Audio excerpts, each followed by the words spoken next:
semua hakku untuk mengenal kehendaknya di hidupku, mengiring Yesus, itulah kekuatan hidupku. Ku yakin anugerahnya mampu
and greatly to be praised.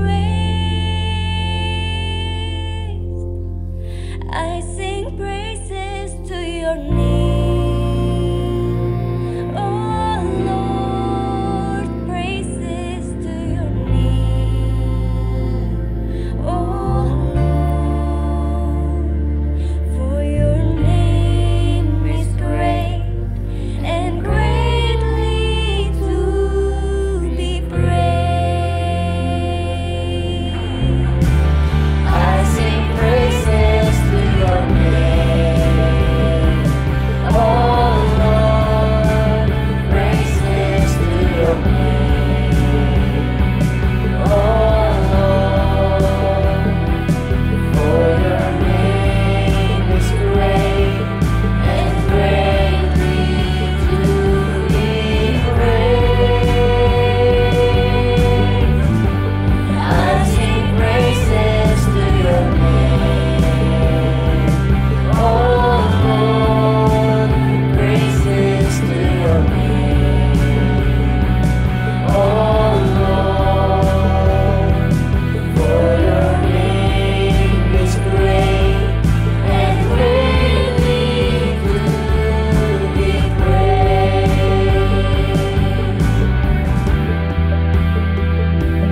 For your name is great and greatly to be praised.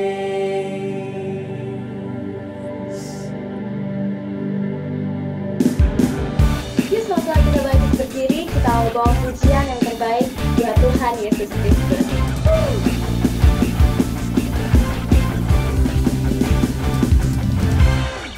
Oh, oh, oh. Oh, oh, oh. Oh, oh, oh.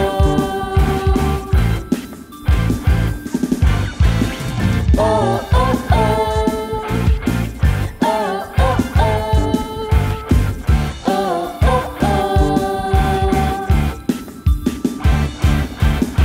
Ku tak peduli banyaknya rintangan, ku datang mendekatmu. Ku tak peduli beratnya sakitku, kau Allah penyembuhku. Asal ku jamah saja jubahmu, ku akan sembuh, ku akan sembuh. Asal percaya saja padamu, mujizat pasti terjadi. Oh, oh, oh. Oh, oh, oh. Oh, oh, oh. Ku tak peduli banyaknya rintangan,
terjadi.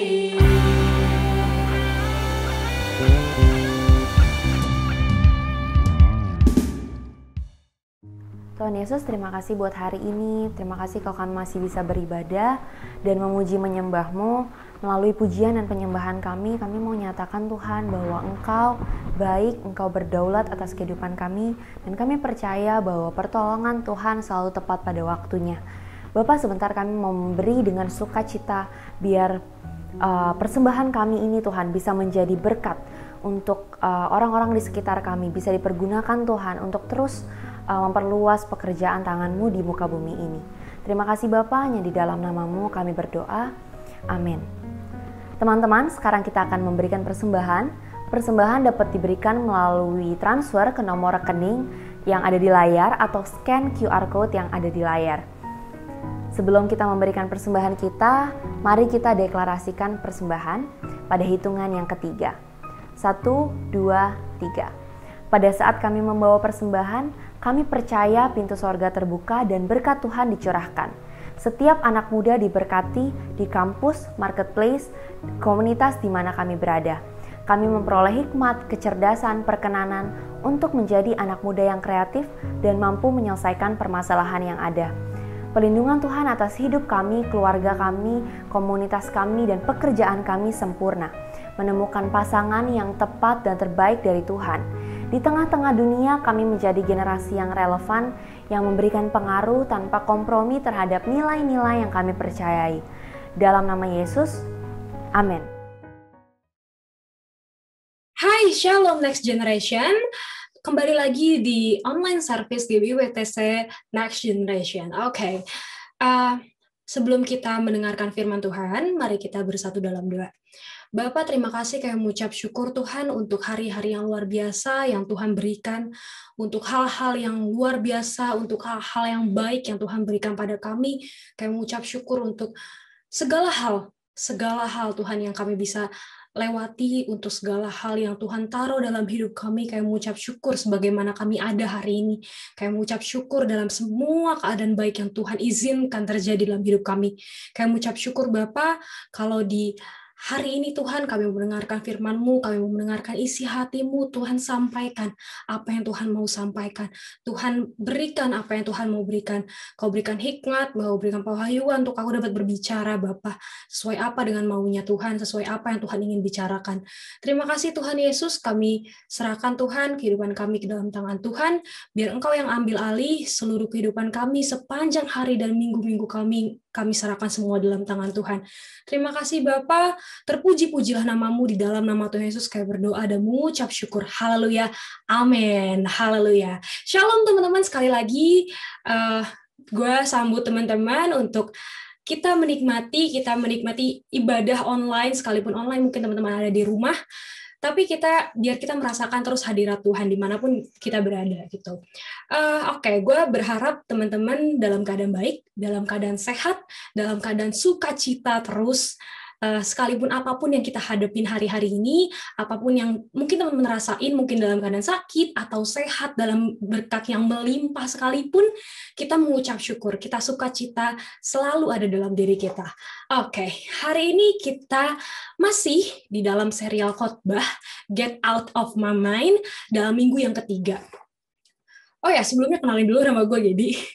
Oke, kita lanjut di serial ini untuk minggu yang ketiga. Sebelumnya kita udah di minggu yang sebelum-sebelumnya kita sudah belajar tentang Get Out of My Mind juga. Dan ini untuk serial minggu yang ketiga. Oke. Sebelumnya gue mau nanya nih, teman-teman pernah nggak sih ngerasa ini? Kita belajar dari yang kemarin-kemarin tentang temptation gitu, dan pernah nggak sih lo di dalam posisi yang diperhadapkan dengan temptation atau godaan untuk melakukan dosa. Tapi di pikiran kita, nggak apa-apa deh kalau gue ikut, nggak apa-apa deh kalau gue lakuin gitu. Toh Tuhan tetap jaga hidup gue. Toh gue tetap anaknya Tuhan. Dia nggak akan biarinin gue hidupnya terlantar gitu aja. Kayak confident banget gitu. Tapi lu memilih untuk pilihan yang salah. Lu milih untuk melakukan atau mengikuti godaan atau dosa itu. Seolah-olah tuh kayak hidup lu suka-suka lu gitu. Jadi kayak kalau gue lakuin terserah gue, kalau gue lakuin suka-suka gue ya nggak masalah kok gitu. Toh Tuhan tetap ampuni gue, Tuhan tetap bela dan jaga hidup gue. Nggak apa-apa deh gue nyontek, nggak apa-apa deh gue bohong, nggak apa-apa deh gue ngambil uangnya dikit, tipis-tipis lah, nggak apa-apa lah gue mungkin gue nggak hormatin orang tua gue, mungkin nggak apa-apa. Atau mungkin gue nggak apa-apa makan junk food terus, toh Tuhan tetap bikin gue kesehatan. Hey, oke. Kita belajar hari ini, ternyata gue pribadi, gue pun pernah pasti merasakan kalau di dalam godaan pertimbangan nih, antara ikut, masuk, atau get into the temptation atau enggak gitu. Dan kadang suka mikir, nggak apa deh Tuhan jamin hidup gue gitu.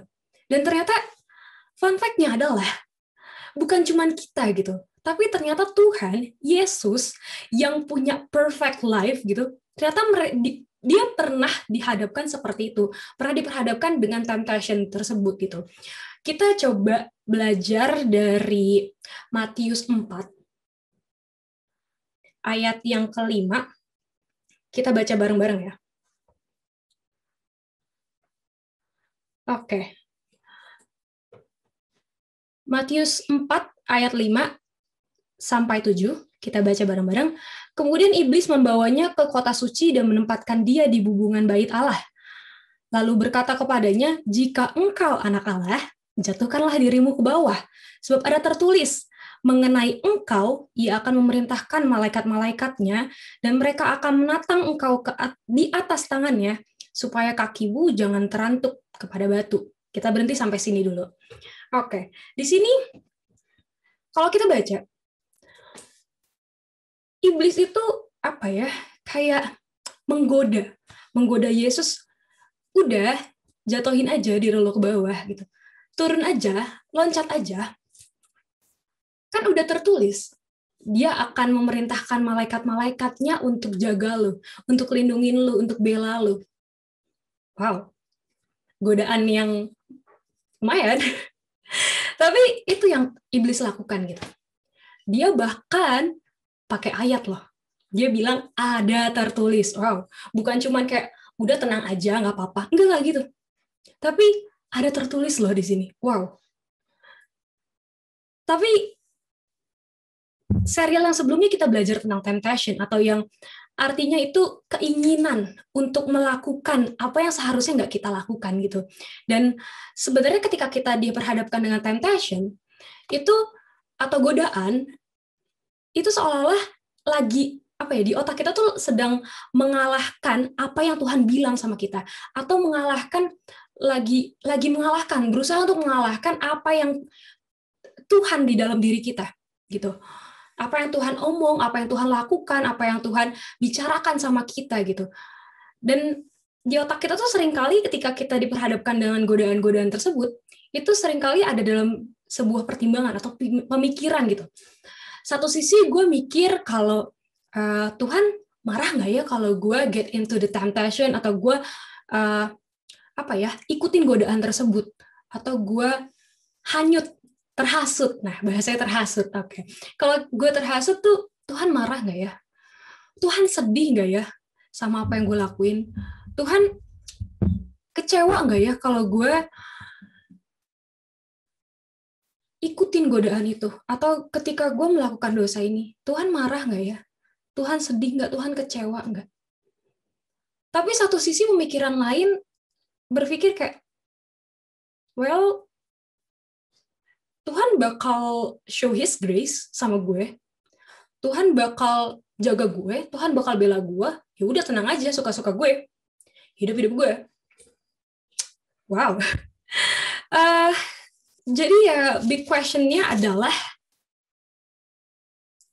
respon Tuhan bakal gimana ya ketika kita get into the temptation? Marah? Atau justru showing us His grace? Coba kita belajar lagi lebih dalam. Tadi kita udah baca di Matius 4 ayat 5-6. Di situ iblis menghasut untuk udah jatuh aja, udah jump, aja, loncat aja gitu. Tuhan sama-sama lo kan, Tuhan jaga lo kan, Tuhan gak bakal biarinin lo untuk terantuk terhadap batu kan. Tapi coba ingat teman-teman, kita baca lagi, kita lanjutin lagi bacanya, di ayat yang ke-7. Yesus berkata kepadanya, ada pula tertulis, janganlah engkau mencobai Tuhan Allahmu. Wow, jadi ternyata Yesus nggak terhasut loh. Yesus tahu benar-benar apa yang benar. Yesus tahu benar-benar apa yang harus dia lakukan secara benar. Dan dia percaya. Jadi dia nggak ikutin, dia nggak terhasut, dan justru dia bilang, adapun tertulis, janganlah engkau mencobai Tuhan Allahmu. Dan kalau kita baca lagi di Galatia 6 ayat 7, kita buka di Galatia 6 ayat 7, di sini lebih clear lagi dibilang, bahwa jangan sesat. Wow, langsung tanda seru. Allah tidak membiarkan dirinya dipermainkan. Kita berhenti sampai situ dulu. Kalau tadi di ayat 7 di Matius 4 ayat 7 dibilang, jangan cobai Tuhan, jangan cobai Allahmu. Di Galatia 6 ayat 7 dibilang, jangan permainkan Tuhan. So, iya benar. Anugerah Tuhan luar biasa, iya benar. Dia bakal jaga hidup lu benar. Kita anak Tuhan benar. Tapi nggak gitu cara mainnya. Bukan karena kita anaknya Tuhan suka-suka kita, nanti Tuhan juga bakal jaga hidupnya. No, nggak gitu. Anugerah Tuhan besar, teman-teman, benar. Benar banget. Benar banget.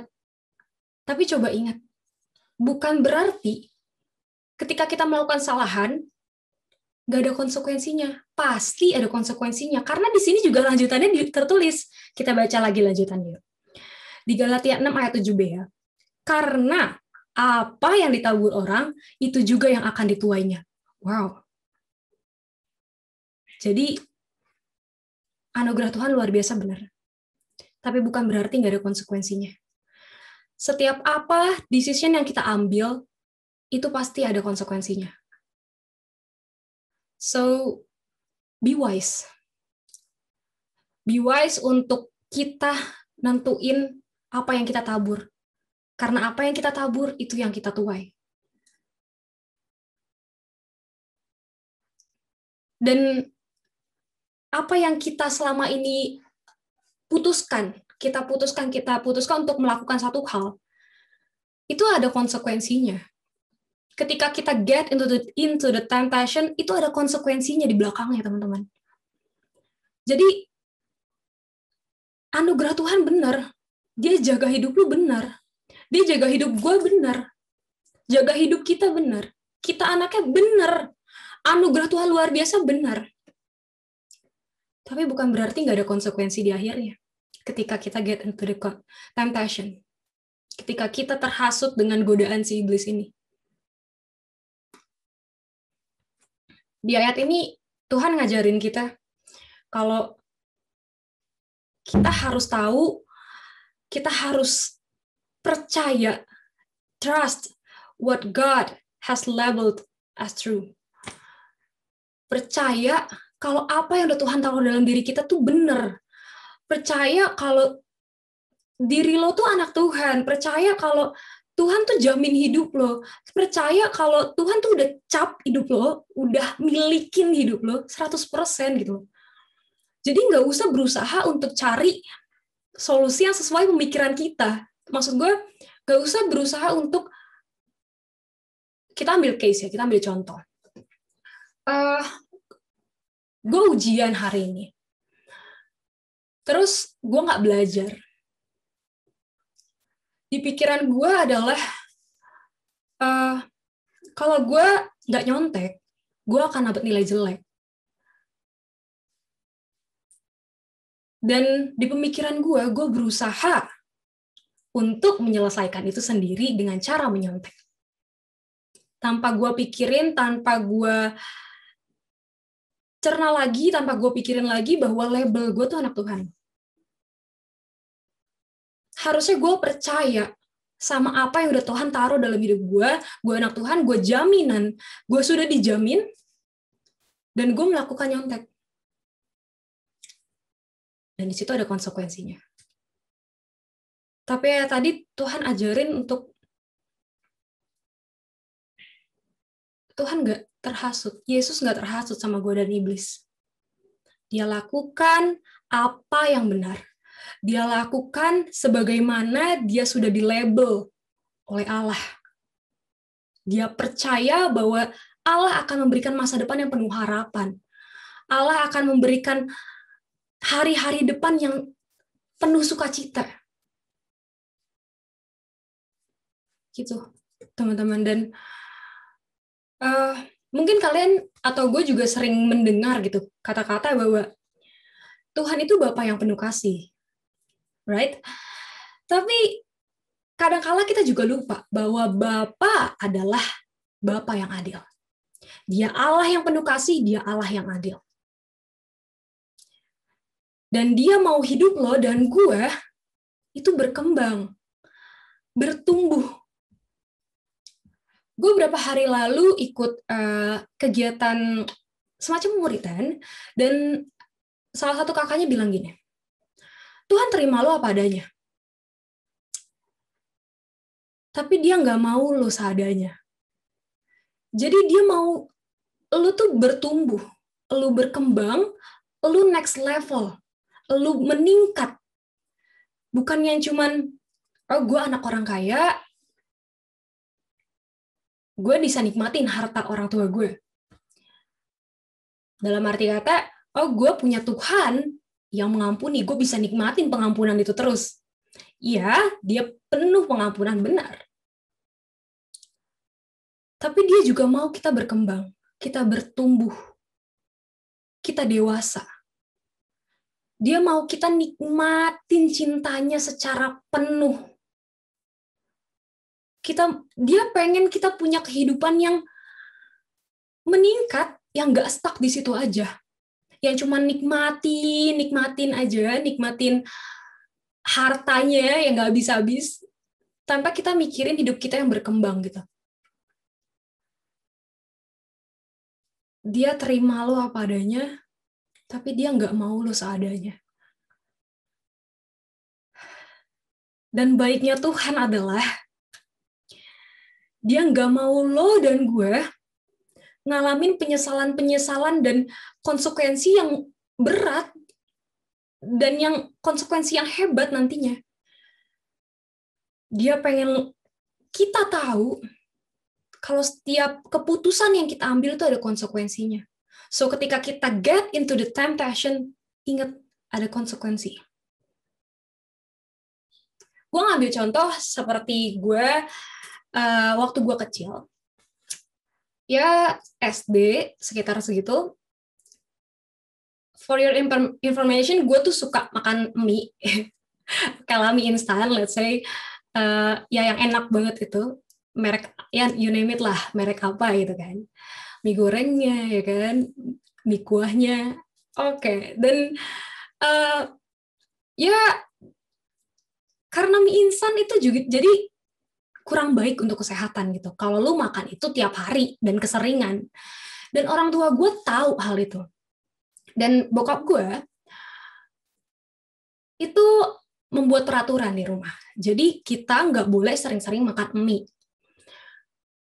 Itu dibatasin. Jadi ada waktunya paling banyak itu seminggu berapa, sebulan berapa, nah kayak gitu. Dan satu ketika gue melewati, gue curi-curi untuk makan mie, yang dimana jatah gue tuh udah habis gitu, jadi gue nggak boleh makan mie lagi harusnya, tapi gue makan, dan gue kena marah, gue kena hukuman, dimana karena gue lebih lewatin batas dari peraturan gue makan mie gitu. Dan di situ gue berpikir bahwa sebenarnya orang tua gue tahu loh. Orang tua gue paham kalau makan mie kebanyakan itu nggak sehat, itu nggak baik buat tubuh lo, dan lo baru merasakan tuh nanti gitu. Nggak sekarang, nggak langsung. Dan orang tua gue paham itu, bokap gue tahu hal itu.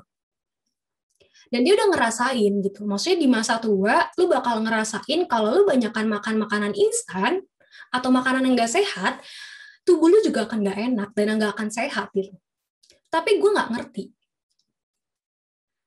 Dan di situ, ketika kita tergoda, ya kan, gue cium aroma mie gitu kan lewat aromanya, dan gue tergoda untuk makan mie, padahal udah lewat dari batasnya gue. Ketika gue get into the temptation, ada konsekuensinya. Gue kena hukuman. Gue kena punishment. Bapak kita di dunia pengasih, ya. Maksudnya, seorang bapak itu pasti mengasihi anaknya. Dia nggak mau anaknya kesulitan, dia nggak mau anaknya kesusahan. Dan dia sebenarnya tahu rasanya dihukum tuh nggak enak gitu. Tapi dia mau memberikan pelajaran bahwa ada konsekuensi ketika lu mengambil keputusan yang salah. Dan ketika lu terus-terusan melakukan kesalahan itu, efeknya nanti di kedepannya, efeknya ketika di masa tua lu. Dan di situ gue belajar, ini Bapak kita yang di dunia loh. Gimana Bapak kita yang di surga? Dia penuh kasih, ya. Tapi dia Bapak yang adil. Dia mau hidup lu bertumbuh. Dia mau hidup lu berkembang secara sehat. Dia mau kita punya masa depan yang gak penuh dengan penyesalan. Gak penuh dengan konsekuensi. Dia pengen kita punya masa depan yang penuh sukacita. Wow. Gue sedikit kesaksian, teman-teman. Di semester sebelum ini, di semester kemarin gue lewatin, gue ada satu mata kuliah di mana SKS-nya cukup banyak, cukup besar gitu. Ya otomatis nilai itu akan ngaruh banget ke IP gue gitu kan. Jadi kalau nilai itu jatuh, ya IP gue otomatis terjun payung gitu. Jadi ya oke lah, kurang lebih seperti itu. Dan gue itu melakukan kesalahan adalah gue tidak melakukan progres yang diminta. Jadi setiap minggu tuh harus asistensi, tapi gue tidak melakukan itu. Sampai di satu ketika, di satu titik, UAS. UAS itu lu pengumpulan tugas, sekaligus pelaporan, asistensi lu berapa banyak. Dan ada batas minimalnya. Gue gak pernah asistensi. Progres gak pernah gue jalanin. Dari UTS sampai UAS tuh gak pernah gue sentuh sama sekali. Ada dengan beberapa alasan gitu. Ya, mungkin sedikit dengan kesalahan gue sendiri. Tapi di situ gue tergoda gitu. Maksudnya tergoda, udah gak apa-apa deh. Gak apa-apa deh, gue ngerjainnya nanti. Bisa kok. Tenang aja, bisa. Gue sempat berpikir kayak, Tuhan bakal jaga hidup gue kok. Tuhan gak bakal biarinin gue jatuh sampai tergeletak. Jadi gue cukup, anggap enteng atau santai gitu. Sehingga gue, singkat cerita, gue ngumpulin tugas itu telat. Gue melakukan satu kesalahan, dan di situ Tuhan ajarin gue bahwa ketika lu get into the temptation, lu lihat konsekuensinya. Gue lulus. Wow, hebat. Gue lulus di mata kuliah itu, sekalipun gue ngumpulin telat. Gue tanpa asistensi. Buat gue itu kayak anugerah banget. Itu grace buat gue. Karena gue malah sempat berpikir kayak, ini kayaknya gue ngulang deh. Tapi ketika gue lihat nilai gue, wah ternyata gue lulus. Gue lulus, men, gitu. Ini anugerah buat gue. Tapi Tuhan ajarin bahwa setiap keputusan yang lo ambil, ada konsekuensinya. Gue lulus bukan dengan nilai yang baik. Jadi gue lulus mata kuliah itu dengan nilai yang tidak cukup baik sebenarnya. Tapi gue lulus. So di situ Tuhan ngajarin gue bahwa anugerah Tuhan benar ada. Besar banget buat kita, iya. Tapi ingat, selalu ada konsekuensinya. Anugerah Tuhan besar untuk bikin gue bisa lulus loh. Tapi konsekuensinya nilai gue nggak bagus. Konsekuensinya nilai gue nggak cukup baik. Jadi gue mau dilatih Tuhan untuk, kalau lu seandainya nggak ambil godaan itu, atau lu nggak terhasut sama godaan itu untuk santai, lu tuh bisa dapet nilai yang bagus, gitu. Dan di situ Tuhan ngajarin banget sih bahwa anugerah Tuhan tetap ada sih. Tapi dia mau lu belajar, dia mau lu next level, dia mau lu bertumbuh, dia mau lu punya kehidupan yang berkembang. Karena dia mau kita tuh ngalamin secara penuh cintanya Tuhan dan anugerahnya Tuhan.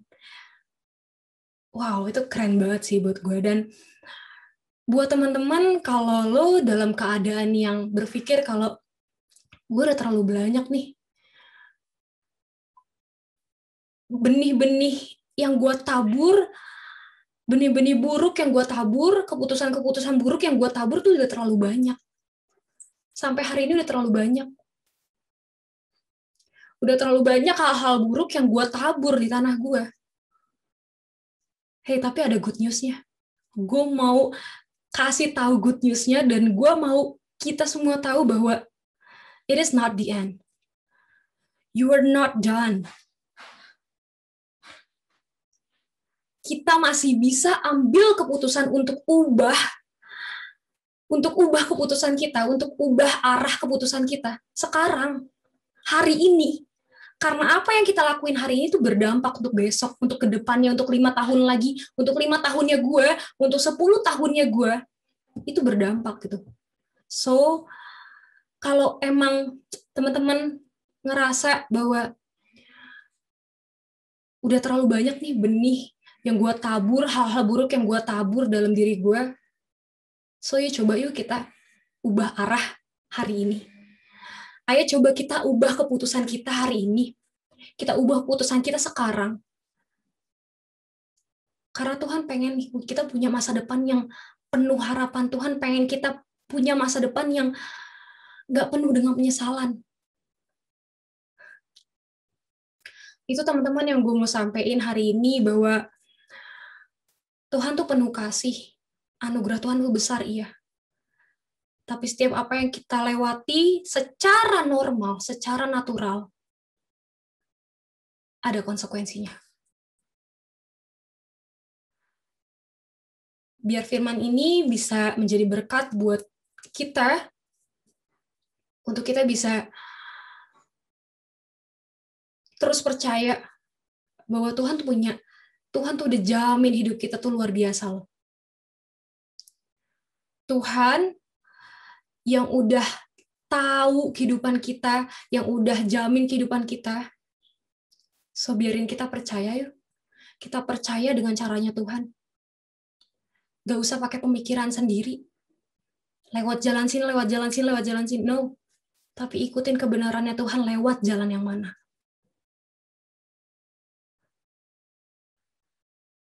Jangan berusaha jadi Tuhan di dalam hidup kita, tapi biarin Tuhan menjadi Bapa, menjadi Tuhan, menjadi guide di dalam diri kita, yang mengontrol kehidupan kita, yang pegang kendali. Sebelum kita akhiri firman ini, kita bersatu dalam doa. Bapak, terima kasih, kami mengucap syukur Tuhan untuk firman yang singkat mungkin, tapi kami mengucap syukur Bapa, kalau Tuhan ajarin bahwa Engkau Allah yang penuh kasih. Tapi Tuhan juga selalu ngajarin kami bahwa Tuhan pengen hidup kita bertumbuh, Tuhan pengen hidup kita terus next level. Karena itu Tuhan, kami mau serahkan seluruh kehidupan kami ke dalam Tuhan, kami mau ambil keputusan berjalan bareng-bareng sama Tuhan. Bukan berdasarkan pemikiran kami sendiri, tapi berdasarkan apa yang Tuhan bilang sama kami, apa yang Tuhan taruh dalam diri kami. Kami mau percaya, kami mau serahkan sepenuhnya ke dalam tangan-Mu. Kami percaya kehidupan kami penuh harapan, masa depan kami penuh harapan di dalam Tuhan. Terima kasih Bapa, kami nggak perlu takut, kami nggak perlu pakai pemikiran kami sendiri, tapi biarlah kami berjalan selaras terus dengan apa yang Tuhan mau dalam diri kami. Terima kasih Bapa, terpuji-pujilah nama-Mu, di dalam nama Tuhan Yesus kami berdoa dan mengucap syukur. Haleluya. Amin. Thank you. Happy Sunday. God bless you guys. Mari sama-sama kita siapkan anggur dan roti untuk menerima perjamuan kudus pada hari ini. Jika saudara sudah siap, saya jemput untuk bangkit berdiri dimanapun saudara berada. Sebab apa yang telah kuteruskan kepadamu telah kuterima dari Tuhan, yaitu bahwa Tuhan Yesus pada malam waktu Ia diserahkan mengambil roti. Mari angkat roti di tangan kanan kita tinggi-tinggi di hadapan Tuhan. Dan sesudah itu Ia mengucap syukur atasnya, Ia memecah-mecahkannya dan berkata, inilah tubuhku yang diserahkan bagi kamu. Perbuatlah ini menjadi peringatan akan aku.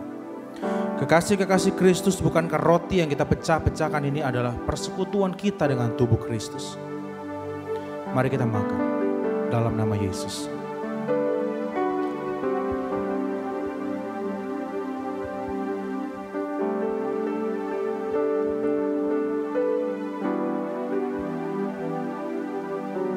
Mari kita angkat cawan di tangan kanan kita tinggi-tinggi.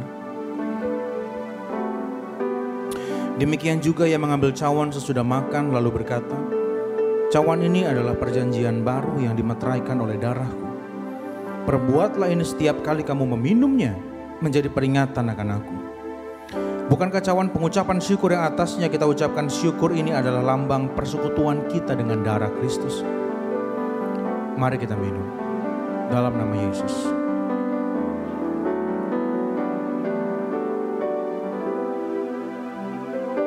Menaikkan syukurmu kepada Tuhan.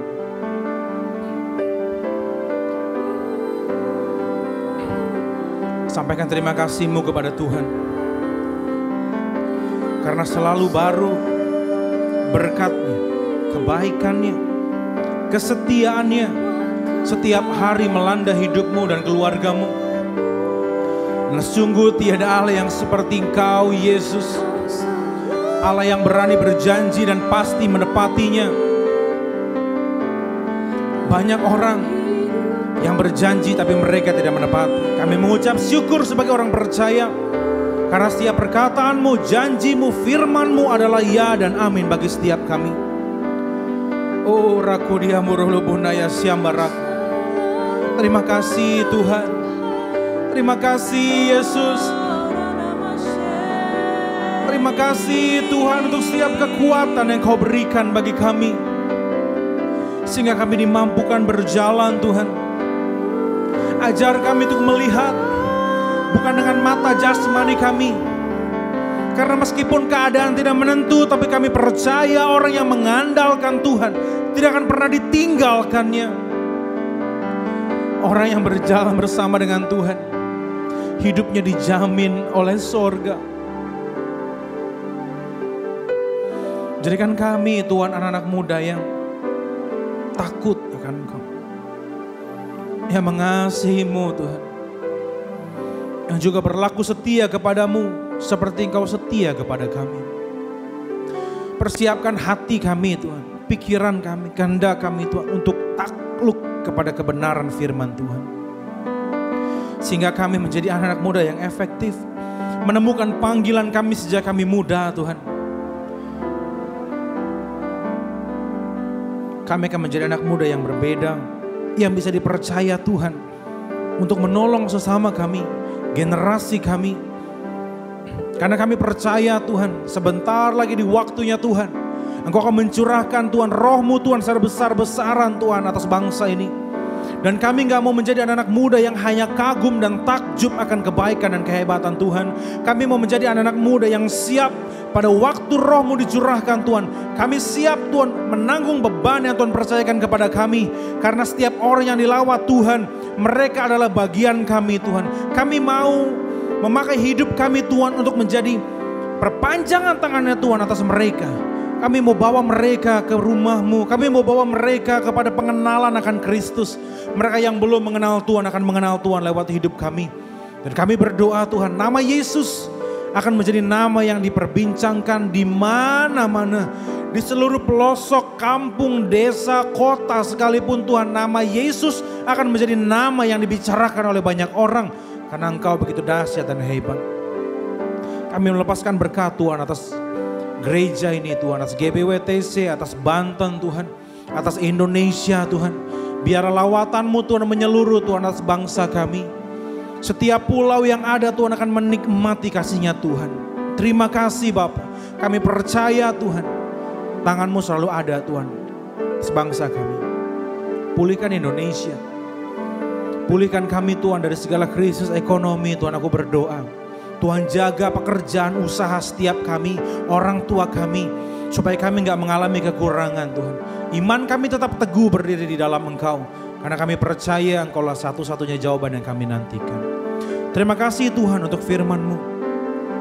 Biar ini menjadi bekal kekuatan kami Tuhan. Untuk tetap percaya kepadamu Tuhan. Ya kalau sebentar kami akan menyelesaikan ibadah kami. Kami mau angkat dua tangan kami untuk terima berkat-Mu. Biarlah berkat yang terbaik dari Bapa di sorga. Berkat yang terbaik dari Tuhan Yesus. Berkat yang terbaik dari Roh Kudus. Menyertai hidup keluarga-Mu, sekolah, kuliah, pekerjaan, bisnis, usaha, dan pelayanan-Mu.